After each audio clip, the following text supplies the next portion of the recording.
Yeah, it's great.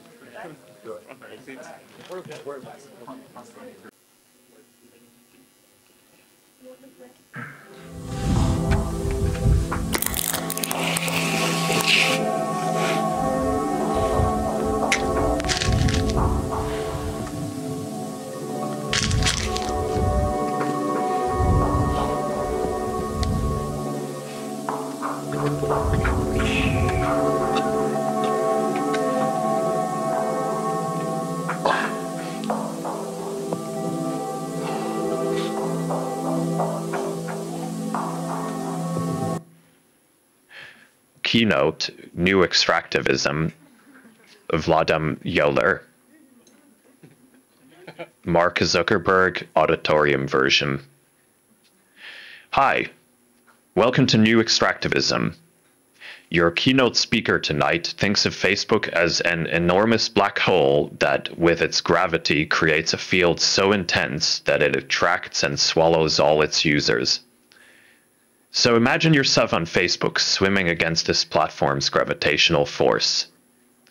The social and economic price of leaving Facebook is too high, and no matter how fast you try to swim, the stream will pull you towards the center of a black hole, and without even noticing, you are disappearing into it, towards the singularity, the point beyond which there is no return. Does this sound dystopian to you? Well, just listen to what more our keynote speaker, Vladan Joler, has to say. Enjoy.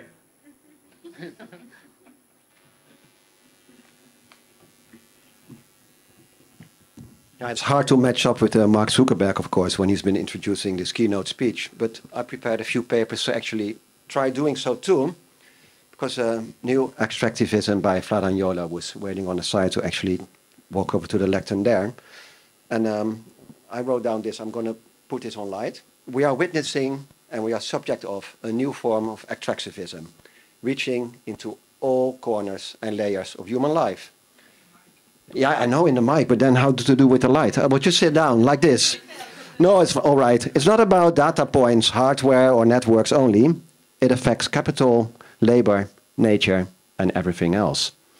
Vladan Joler is an academic, researcher, and artist whose work blends data investigations, counter-mapping, critical design, and what not actually. I think also reading books like hell when I saw the bibliography after the project. Vladan is a professor at the Academy of Arts at the University of Novi Sad, Dobrodošli.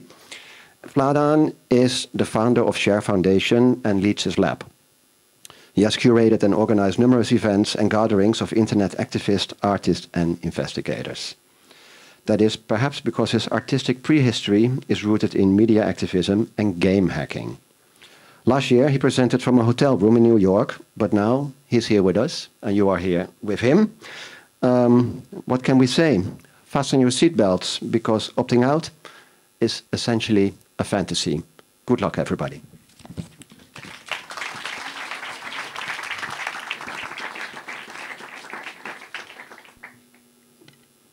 Wow. What an introduction. Yeah. I think this is the best one until now, for me.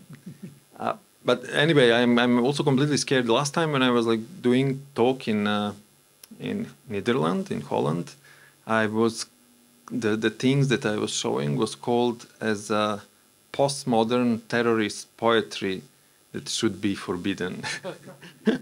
So I hope it will get better this time. So I will try to get, before we go into this new extractivism movie, basically I would like maybe to make some kind of introduction into this kind of critical cartography, because this is something that came before, for me, before this new extractivism, and in a way this journey of investigation and also the journey of like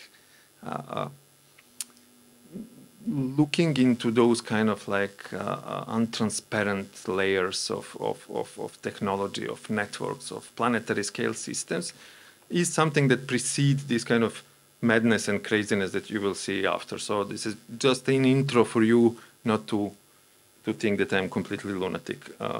Yeah. So this is the map called, so I have a history of big black maps. No?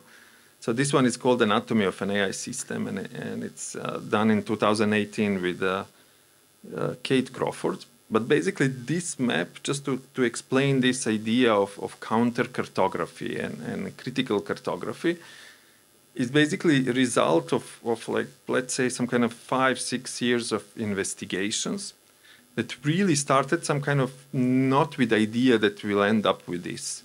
So it really started with just with this drawing here, basically, and this is investigation of that we did, I think, in 2012 or something like this. When I finally find a way how to visualize networks, how to visualize internet infrastructure, and that's something that I wanted to do for a really long time. No? And then first we managed to trace route, to ping every router in it existed at that time in Serbia. So we scan all the networks and we got this kind of images. No? And this was like the beginning of this journey was basically this image, and I was like completely, oh my God, this is like so beautiful. But then the question was like, okay, what's the meaning of this? Like, and then and this question, what's the meaning of this, is basically what is lead to this new extractivism movie that you will see.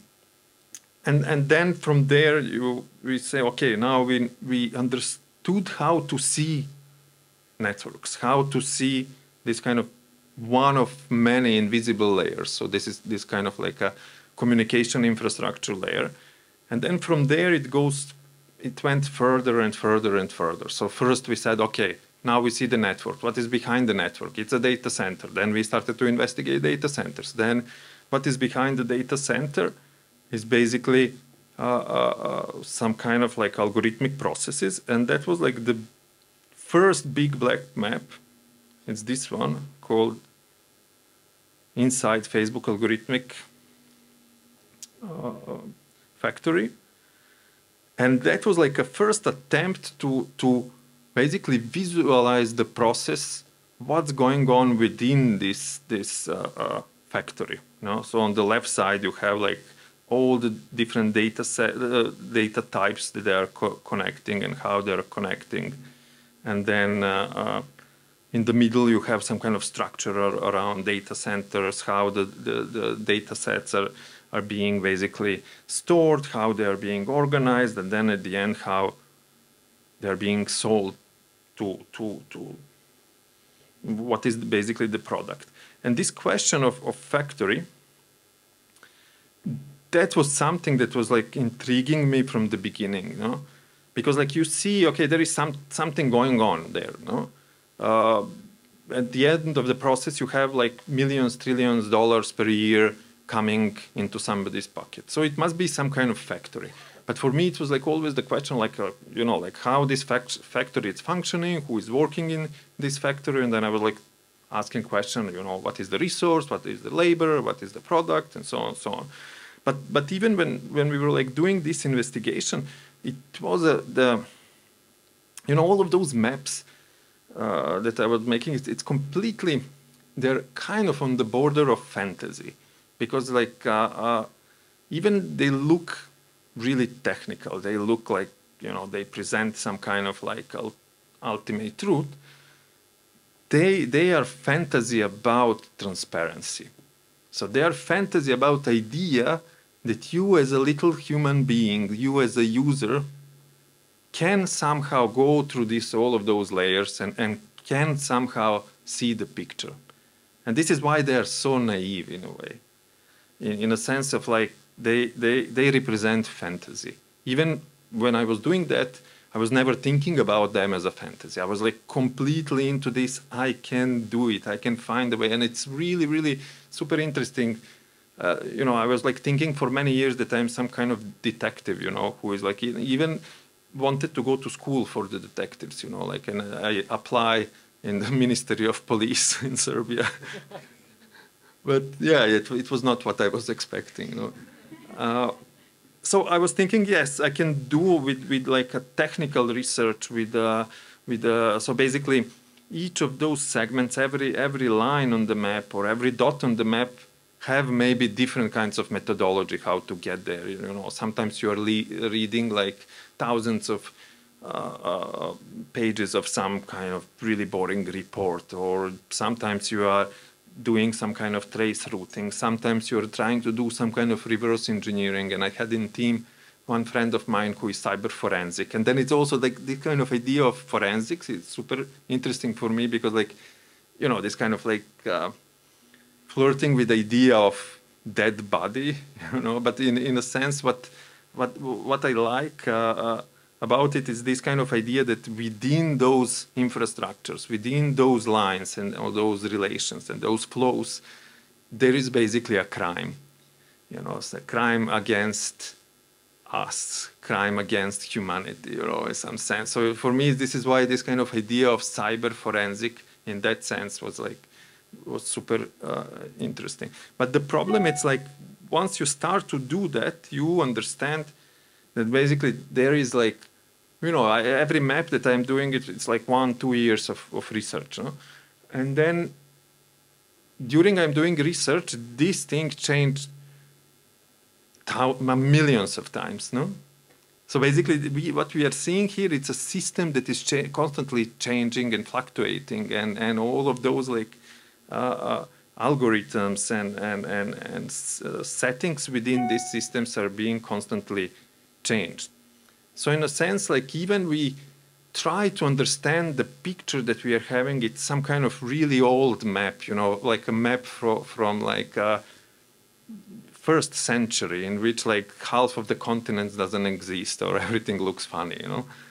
So that's this idea of, and then I realized like also when I was doing this map, it's like, you know, I spent 1 year, 2 years of doing research and drawing all of those relations, but then I spent almost the same amount of time to try to explain first to myself, like, what's the meaning of this picture? What's the meaning of those relations? Because what I'm interested in understanding the power that is hidden behind those systems, no? Within those algorithms, within those like processes. And then for question why and what's the meaning of that, then I kind of lost not the faith, well, I lost the faith in power of technical research and legal research and even in investigative journalism research, because it didn't give me an answer why, like what's the power, you know. So in order to understand that, then you need to read something else, you know. You need to turn either into philosophy or critical media theory or art. In order to give because what we are missing, it's not just this kind of transparency. We are missing also conceptual frame to try to think about those systems and to try to understand the labor relations that exist in those new systems. And then with Anatomy of an AI, everything just exploded in a completely some kind of wild dimensions.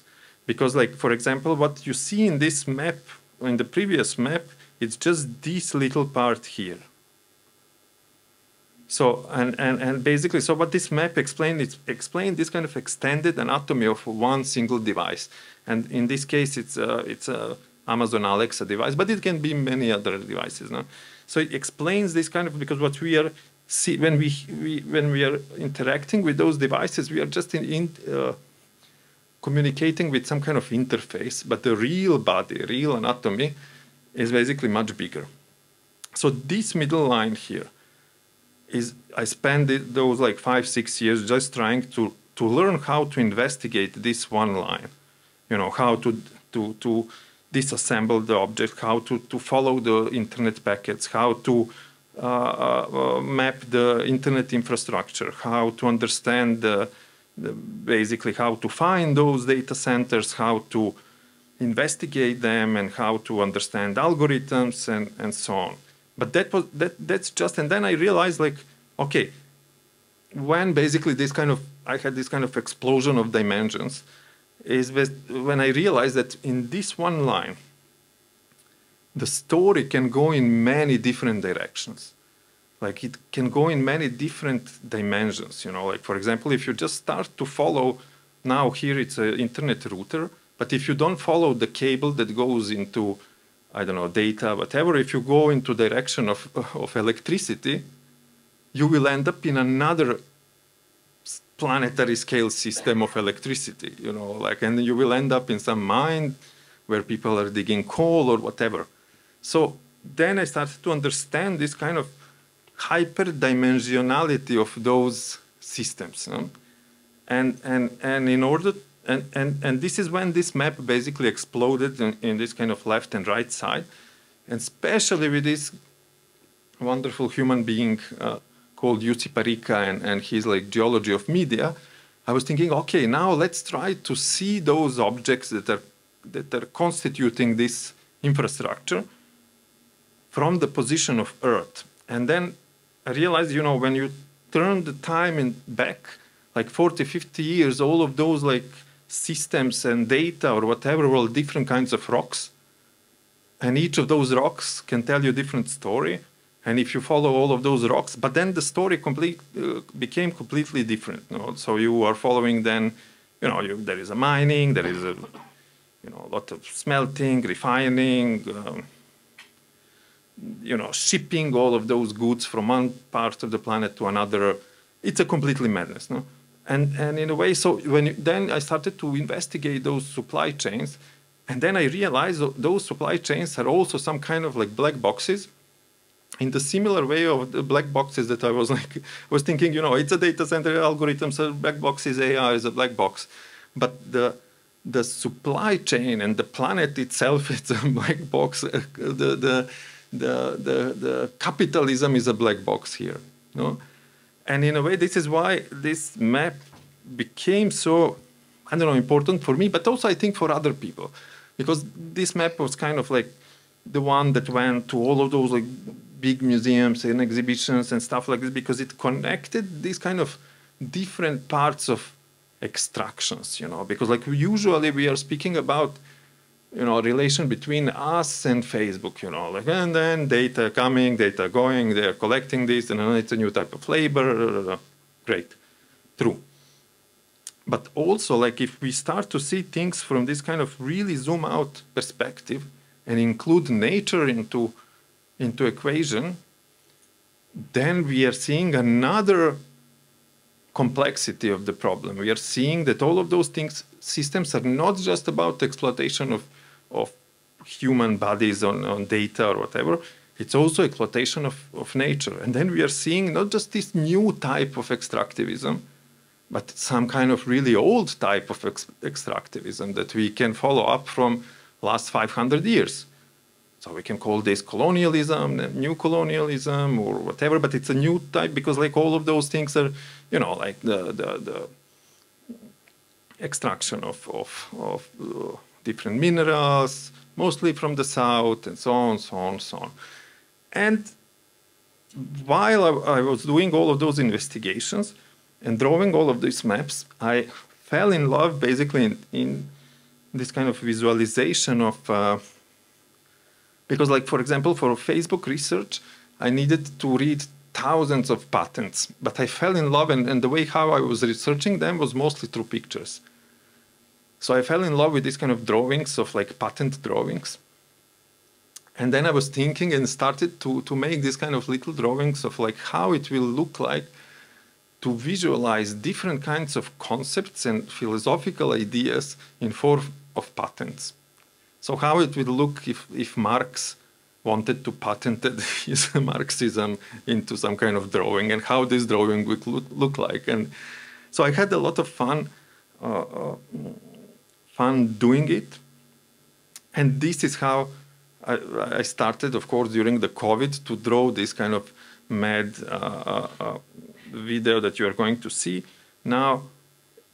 And it became, again, another map. So all of those maps, you can see them.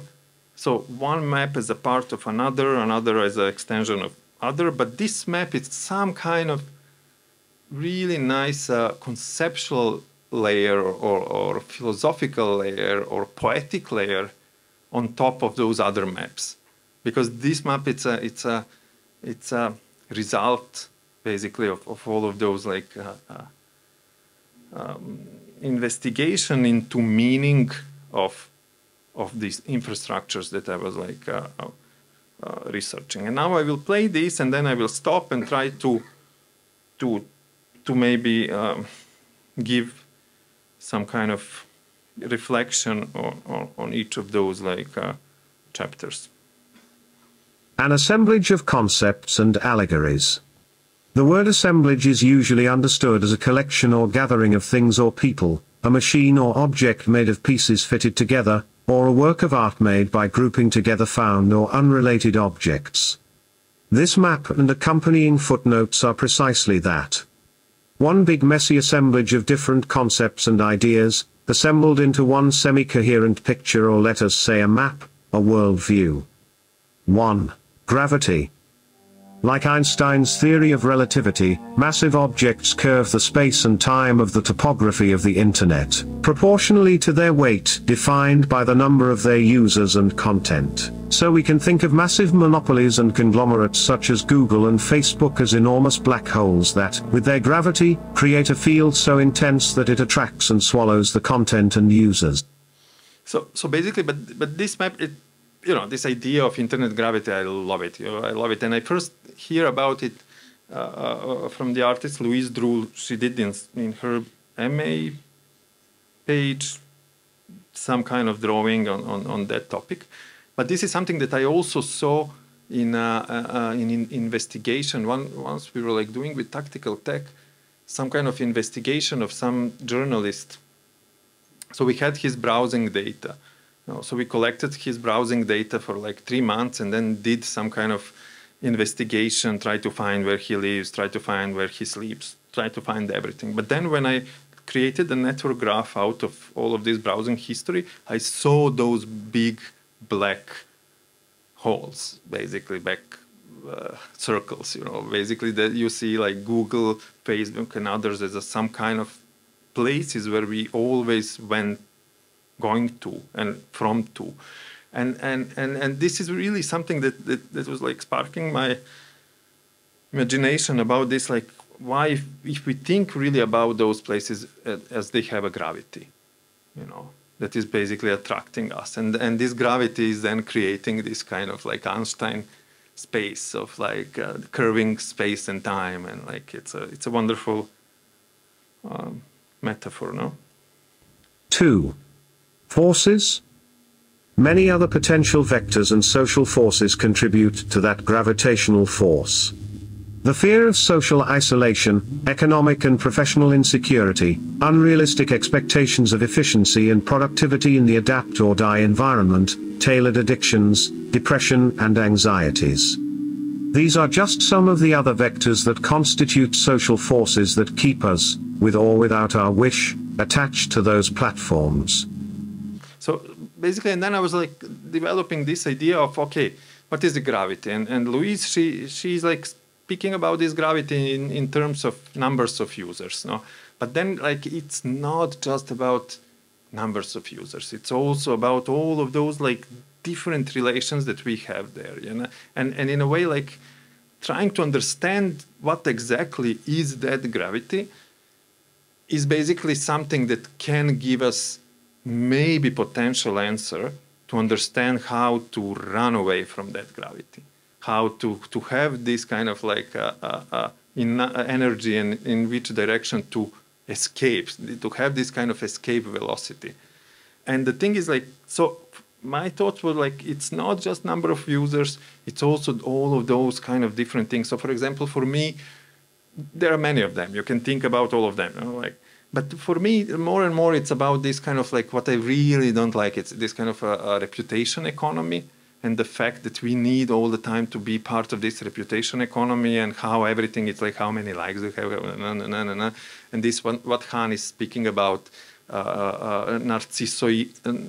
narcissoid, like relation, so that we are basically all the time presenting ourselves, and for me, this is one of the main vectors, this kind of like, and this is keeping us, because like it's the price to go out, it's becoming harder and harder, like you need to be some kind of superhuman being in order not to participate. So if you have like really, you have a job, you have, you know, like everything, and then it's okay, then it's easy, you know. But if you're not superhuman being, then it's like really, really super hard to not be part of this, because it puts you, the price of not participating, it's higher and higher. Social cost of opting out has become so high that opting out is essentially a fantasy. 3. Black holes. Our imaginary hero is swimming against one of those platforms' gravitational force.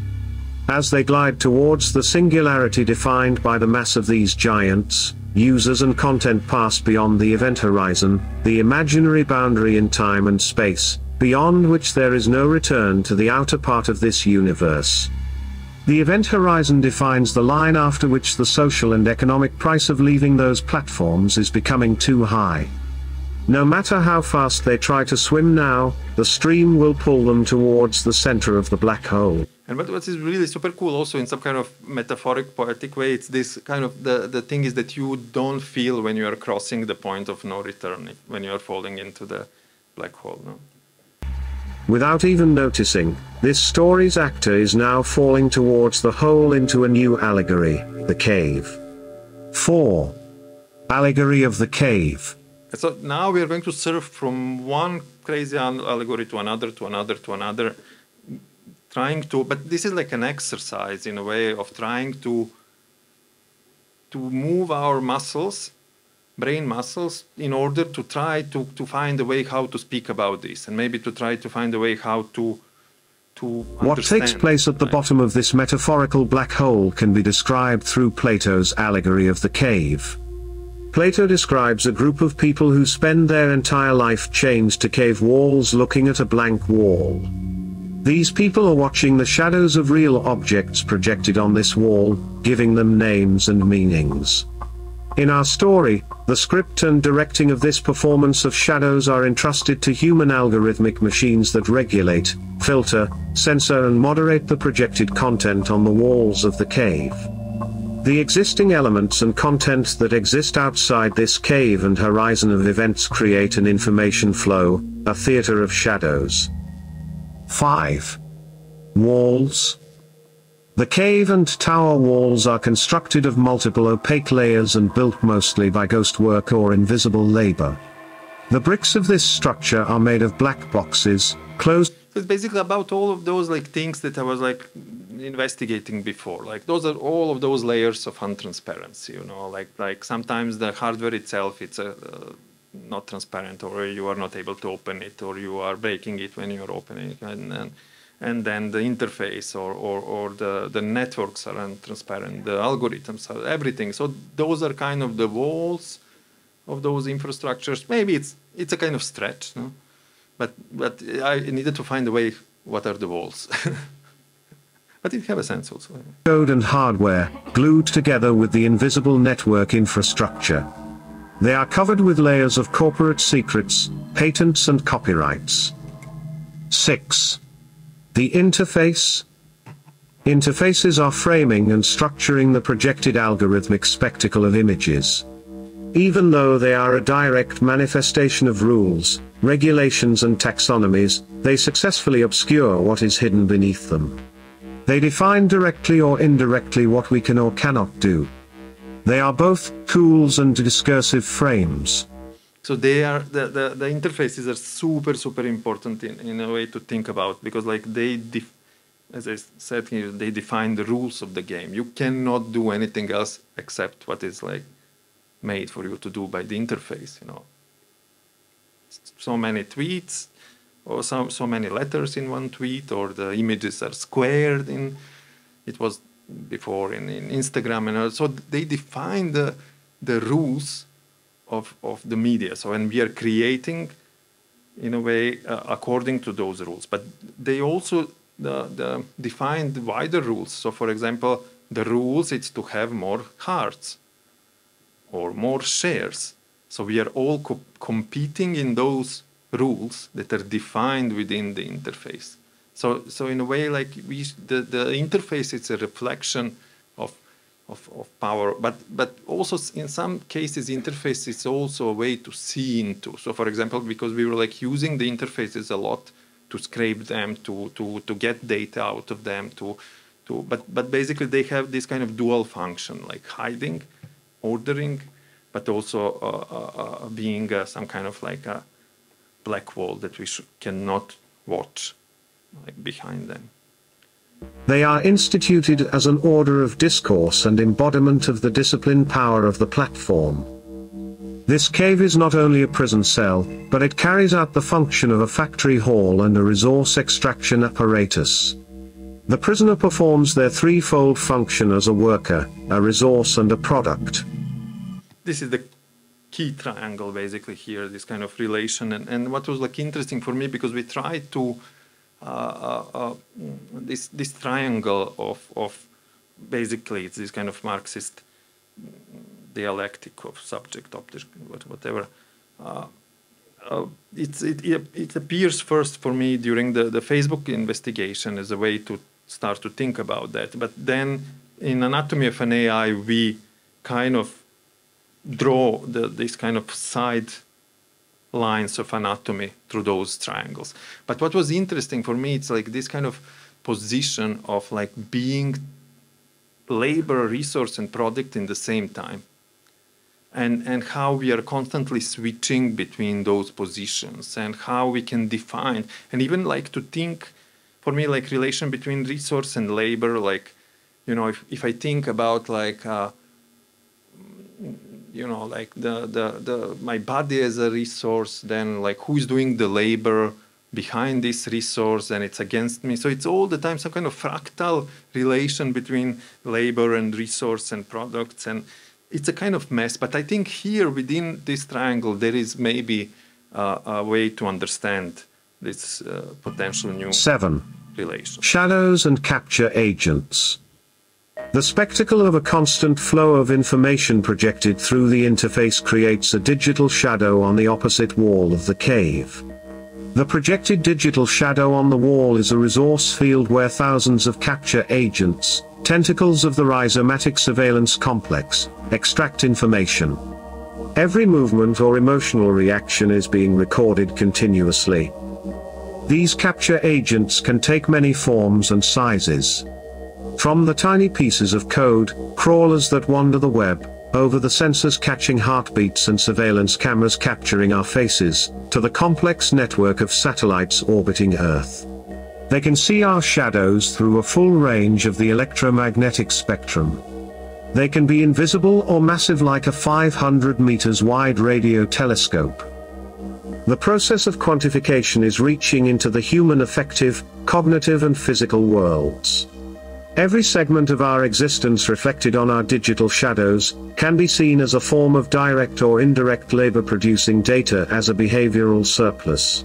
So this is again some kind of like bothering part for me. It's okay, there is this shadow, metaphorical shadow, no? But it is also called like a digital shadow, what we are leaving, the traces and stuff like that. But so this is the resource, no? That is being extracted. But basically then you can think about like what is behind this resource, no? It's a human body most of the time. So our body is creating the shadow, metaphorical shadow. So basically we are the resource that is being digged up. No, we are the one that is being extracted. Like if we think in the terms of like oil and whatever, now the new oil, it's extraction of human beings. This is why all these little guys are like digging the human being or digging this like shadow. But it is something like this. We are the most valuable resource that exists now there. And then we will speak about this later. There is like this kind of like emotion economy, attention economy. So it's your attention, it's your body from your emotions are resource that are being digged up. And this idea of like, you know, body as a resource, it's something that is like super important for me. When we breathe, walk, or sleep, every single emotion that we feel, our attention, our body temperature, or diseases that we have, everything can produce a behavioral surplus if being captured by surveillance apparatus. In that sense, Even our bare existence within the walls of the cave can be seen as labor. So when you live in this kind of total surveillance of like total surveillance capitalism, but I'm more and more like when I was going into this kind of like investigation and also this, it's like this kind of like all the understanding of surveillance. I think it doesn't work anymore because it's not. Nobody's watching you. Like okay, everybody is watching you, but basically it's like it's extraction. You know, it's extraction. It's like the sucking. It's more like this kind of like Matrix movie batteries. It's more that, and it's more linked to capitalism than it's linked to this kind of like state or whatever. Like the main business model of the biggest companies around, as you all know, it's this. You know, so I think there is a way to think about this. This is why I like this Shoshana Zuboff idea of like surveillance capitalism or like, you know. Prisoner workers need to spend more and more hours maintaining their profiles in a similar fashion to sex workers in the windows of red light districts. So, and it's not just this kind of like, so this is this kind of invisible labor, this production of emotions, production of thoughts, production of attention, production of, this is like one thing, but also this secondary labor of us we need all the time to maintain these things, you know, like we spend every day, I don't know how many hours maintaining all of those things, posting things, and so this is what Christian Lukic is like also addressing as this kind of new form of slave labor. It's basically our relation that we need to feed all of those things, and we need all the time to maintain this picture, our picture in society through those like platforms and this labor. Digital identity labor is the forced labor of the 21st century. This creates an auto-disciplinary society where each anomaly and misbehavior is detected and quantified. 8. Platopticon. The gravity of these techno-giants hold billions of users, workers, products at the bottom of those caves. In this assemblage of allegories, millions of caves or prison cells form the unique and invisible panopticon structure. The central tower of this structure has two main functions: 1, to project the content on the walls of the caves, and 2, to surveil and capture the digital shadows of the prisoners reflected on the opposite wall. 9. Information retrieval. From each cell cave and through the core of the panopticon tower, streams of information are flowing into one of the central structures of this image, the data bank. The data bank is not just the engine room, but the power itself. From here, we are examining three processes crucial for this story. On one side, extracted, stored and analyzed personal data is shaping the multidimensional portrait of the individual. On the second, all the products of the user's labor are being stored, analyzed and ranked, to form the information spectacle of images, meanings, and reputations. Furthermore, in the third one, this structure lies upon the top of the exploitation of human minds, bodies and nature. 10. Creation of data body. Our online behavior is captured, processed, and deconstructed into statistical vectors, clusters, patterns and anomalies. Each move we make is carefully analyzed by thousands of mathematical functions, algorithms and machine learning systems. This system does not see us through linear narratives emerging from our browsing behavior, metadata, or movements in physical space, but as n-dimensional statistical projections. And this multidimensional projection, this is also coming from our research on hacking team, when I really learned how to investigate metadata and what is the meaning of each of those dimensions. So basically, idea is like, you know, if you have like a, I don't know, browsing history, it's a one dimension of data, you know, it gives you some kind of information. But then if you have location, that's another data. Then you have like, but in the data analysis, like hundreds and hundreds of dimensions, it's something really normal, you know, like in the human life, in like our perception of the world, more you go over like 3 or 4 dimensions, you are starting to be confused. But those multi-dimensional data spaces, it's where we exist in those data centers. So it's some kind of clusters within like multi-dimensions that are constantly changing, constantly being updated. And for me, like this gives this kind of resolution. Each of those dimensions gives resolution to our data body, to our data portrait. You know? Every one of our clicks sharpens the resolution and complexity of this abstract and constantly changing statistical portrait or data body.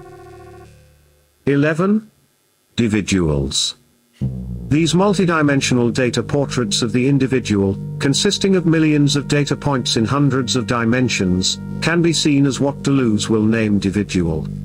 A physically embodied human subject that is endlessly divisible and reducible to data representations via the modern technologies of control. The critical art ensemble is describing this data body as the fascist sibling of the virtual body, a much more highly developed. Okay, anyway, this guy jumping here, so yeah. Virtual form, and one that exists in complete service to the corporate and police state. And this illustration, it's one of the first, and it's still one of my favorite one, because it have this kind of like, you know, like you are, you know, this person here, and then you have a prism, and prism it's some kind of like, you know, and what is also nice when you think about like data analysis and metadata analysis, it's this kind of idea of prism, and also that prism is this, the name of this like a program of NSA, is basically it's what you do. So you are like, there is a stream of data, and then from there you have a spectrum that you are basically analyzing. So it has some kind of like really nice poetic. But then the same data is basically controlling you and your behavior again. So this is this kind of loop between you and your individual and tralala. 12. Condividuals. Individual is always open to interaction, always ready to be detached from, and attached to, other individuals that share some properties with it, creating collective agents as condividuals, or supersubjects. The mountains and valleys of multidimensional ever-changing invisible algorithmic landscapes are clustering individuals and creating new relations, taxonomies, and ontologies. And this is really like when you are looking at those like Facebook patterns, you really see this kind of, because like you are never this or that and 0 and 1. You have this kind of valleys and mountains of statistical data, of processes, and then we are all gliding there and meeting each other and being clustered and being targeted according to how we are clustered. And so, yeah. 13. Surveillant assemblage. The full picture of our individual being is not centralized in one place but is spread across hundreds of data centers in the rhizomatic assemblage of the surveillance economy and government actors. So it's not one, it's like many of them, and then like there's a flows of data, and they're like selling data dealers, and all of those stories. This non-heterogeneous and dispersed assemblage portrait exists through the system of data dealers, the official and unofficial exchange of data, in constant flow forming one functional entity. 14. Content extraction. I will skip this one because I think we don't have a time. Sorry, but you can watch it online. This one is nice. So basically the conclusion of this one, then on the left side we have like construction of this data body, on the right side we have like extraction of all of those things that we are creating. So every book we ever wrote, every image, every tralala, everything that you can imagine, it's being scraped, it's being collected, it's being there. So then on the one side we have this extraction of our shadow, but on the other side we have a projection of the image. So this is happening again in the wall. So we have like combination of those things, and we have creation of some kind of worldview here, and order of things, and what is like important, what is not important, what is big, what is small. It's all managed by this system. Walls of the caves. 17. Engines of extraction. Empowered by the digital extractivism tools of the information age, everything becomes a potential frontier for expansion and extraction. From the depth of DNA code in every single cell of the human organism, to vast frontiers of human emotions, behavior and social relations, to nature as a whole, everything becomes the territory for the new extractivism. At this moment in the 21st century, we see a new form of extractivism that is well underway, one that reaches into the furthest corners of the biosphere and the deepest layers of human cognitive and affective being. 18. Enclosure and affinity to infinity.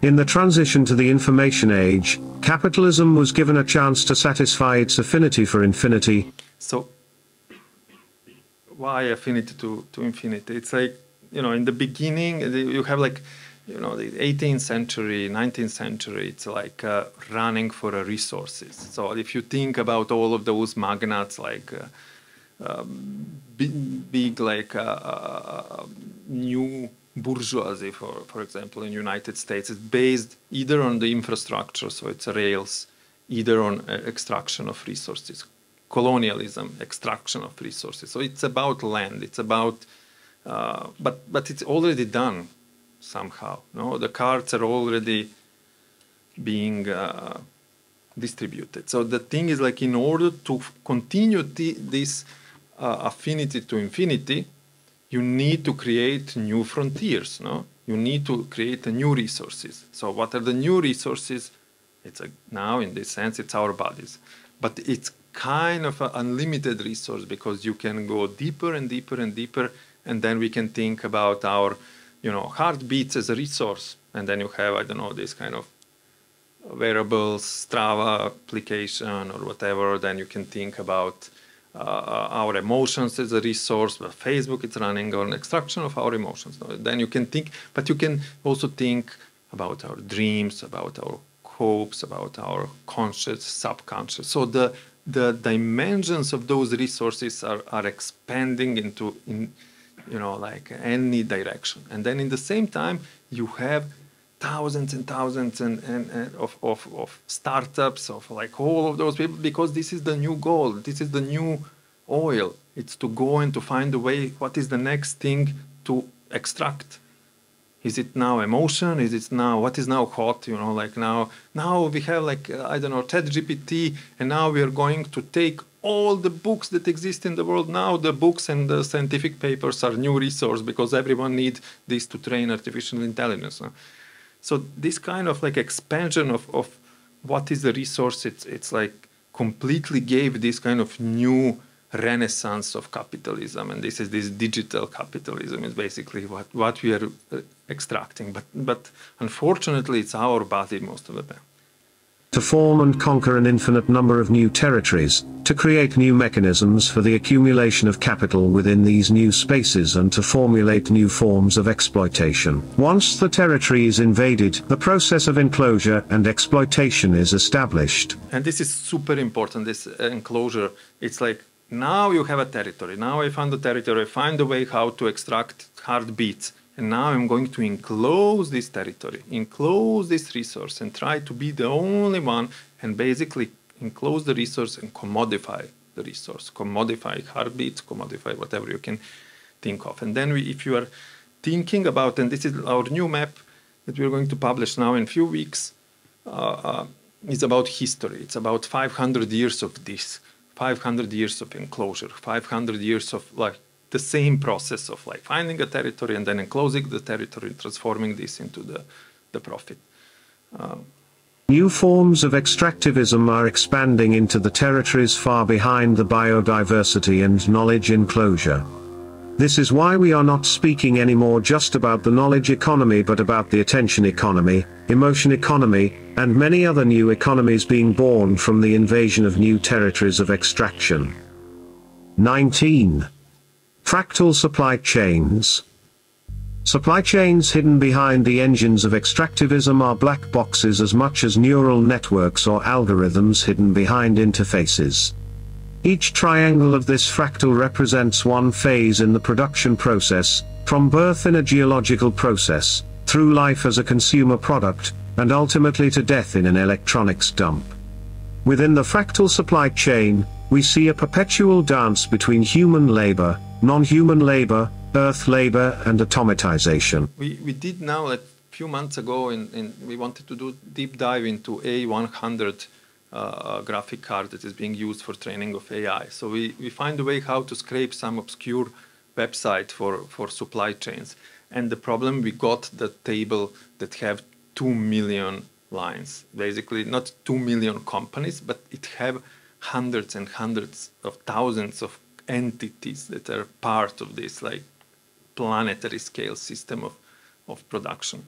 And what is like difference now between like anatomy in 2018 and now is basically that all of those supply chains, many of those parts of this extended anatomy become some kind of new war zones, not in a sense of like Ukraine or Palestine, Israel, but war zones for like resources, war zones. So the supply chain started to be a war zone itself. And this is this relation between China, America, that's like moving factories around and stuff like this. 20. Blood, sweat, and toxic lakes. Every click or swipe we make online creates one little hole in the ground, filled with toxic waste and covered by toxic clouds. Every movement of materials and data within the planetary scale factory has its own hidden price. Supply chains are optimized towards maximizing profit for a few, while the real costs of the destruction that follows are shared among all the living entities on the planet in the present and the future. One molecule after another is extracted by labor and technique to make things for humans, but the waste products don't return so that the cycle can renew itself. 21. Triangular trade. Slavery was at the heart of the development of the modern planetary scale global economy. From those days, the same model of constant flow within the vast fractal production chains expanded in time, space and complexity. The transatlantic slave trade evolved into the contemporary planetary scale factory. 22. Chains of digital colonialism. Traditional colonial practices of control over critical assets, trade routes, natural resources and exploitation of human labor are still deeply embedded. So this is some kind of like end of the story basically, and this chain is supposed to efficiently or probably not show you that there is like, on one side there is data extraction, content extraction, human labor and natural resources that are basically all together defining this new form of extraction or new form of digital colonialism or new extractivism or however you can call. So this is this kind of unity of data, content, human labor and nature. Something like this. In the contemporary supply chains, logistics and assembly lines of digital content, products and infrastructure. In that sense, chains of digital colonialism are made both on the extraction of digital surplus and the traditional exploitation of labor and resources. The concepts presented are mostly represented here visually, in the form of allegories. Dictionaries define allegory as a story, poem, or picture that can be interpreted to reveal a hidden meaning, typically a moral or political one. All of these allegories and concepts together, joined in the form of an assemblage, create together a blueprint of a machine-like superstructure, or a super-allegory. In that sense, what we have here is an almost fractal allegorical structure, an allegory, within an allegory, within an allegory. Yay, you survived. Yeah. It's not so easy. Okay. Thank you. And in time even, so compliments for this. These are my questions, and I think they are an assemblage in itself.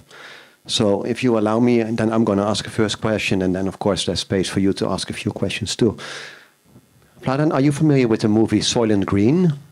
Which one is that? That's the movie where actually if people die, then their bodies are being turned into cookies, and those cookies have a green color.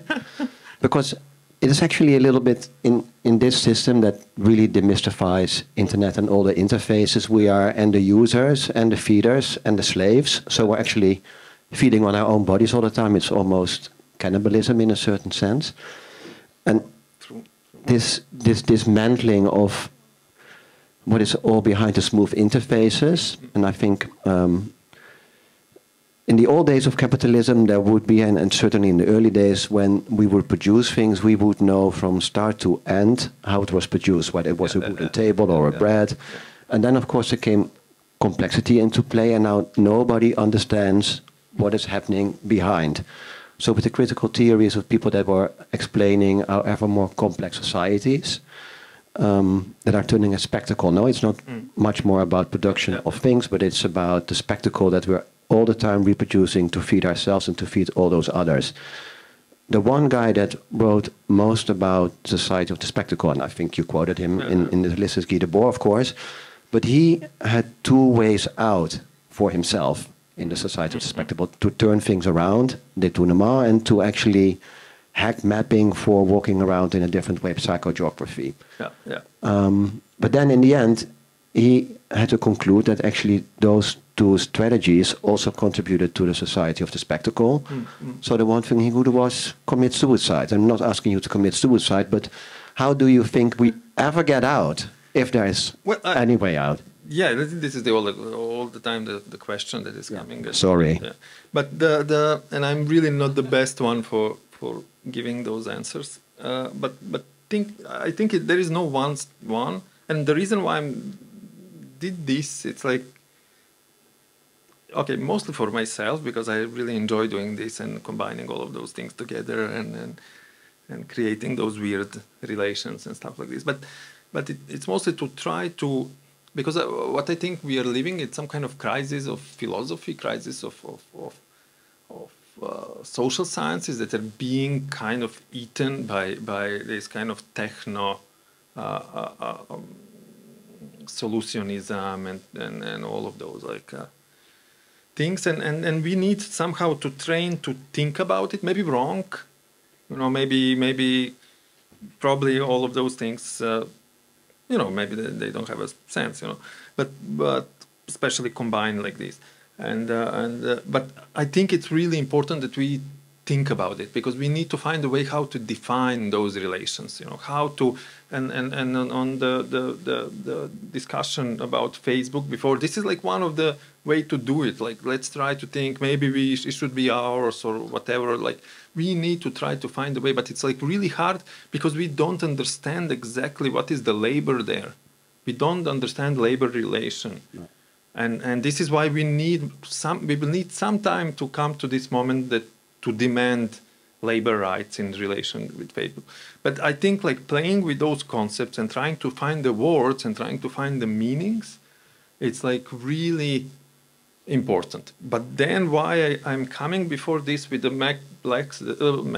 black maps that you saw before, it's in order to try to understand the meaning. I'm approaching this with this kind of materialism, so trying to understand how the thing works in order to give maybe some kind of conceptual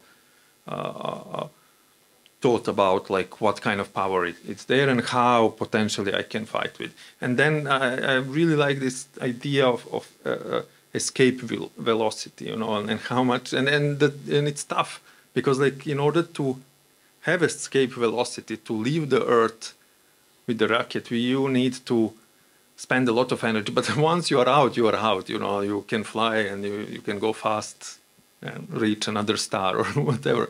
But we are now stuck in this kind of huge gravity of all of those things. And I think with playing with those ideas, maybe we can like get somewhere. Maybe not, but